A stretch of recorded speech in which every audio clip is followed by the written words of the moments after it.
letting go of the ego. Oh, it's beautiful. To let go of the ego is in essence to escape or to express true love. True love is the essence of infinite possibilities, infinite unknown. We restrict ourselves to thinking true love has to attach to one another, or true love is the essence of two people just loving each other in a true way.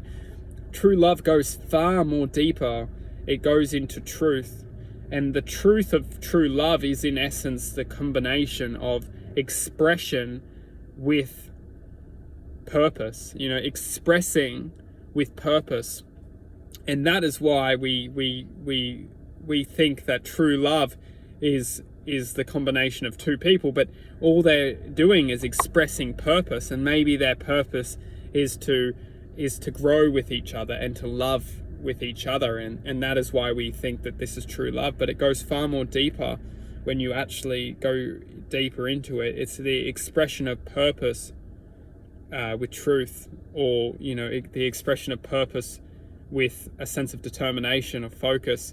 So that being said, true love is the essence of oneself acting within a sense of growth. Because when we can take responsibility and show oneself a sense of growth, or a sense of truth, or a sense of determination, we will actually start to harness true love.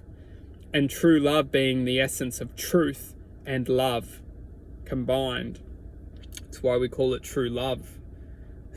So truth and love, when we start to harness this energy and start to express this energy within our being, or within the essence of our creation, we can start to move forward and start to analyze other different types of awarenesses. And other different types of awarenesses are probably awarenesses that we're very much used to, and being states of states of unpredictability, states of panic, states of stress, states of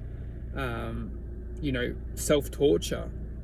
Because when we don't have these higher senses or higher capabilities to connect with a deeper realm, or a more of a stable self-appreciation, when we don't have this self-gratitude or this self-love, we're often harnessed by the mind's attention span, or the mind's point of attention. And that point of attention is generally focusing us into it's definitely focusing our attention on points of attention. And these points of attention are generally limited with a certain cosmic charge. They're limited to the factor of a charge of limitation, and that can be expressed in many different ways, but more so going into it's disconnecting us from our true self and connecting us with a limitation or a false identity from ourselves. So it's going into creating this false imagination, or this false image of who we are, and it's taking us away from our true self, or our true ability to manifest and create the infinite self, the infinite self, the expression of infinite possibilities, which we all have the ability to connect to and flow within.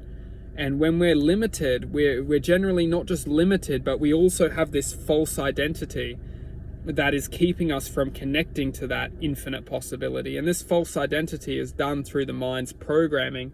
It's programming, convincing us what we think that we know, or think who we are, or think that ways we should act. And this is great as long as we can all learn to love within this. As long as we're learning to love, or be learning to love the self, or learning to be joyful within this programming, the programming, it doesn't matter, because the heart is activated within the program. Therefore it's expressing truth for self-love. So as long as we can learn to love and learn to appreciate it, That's the quantum truth.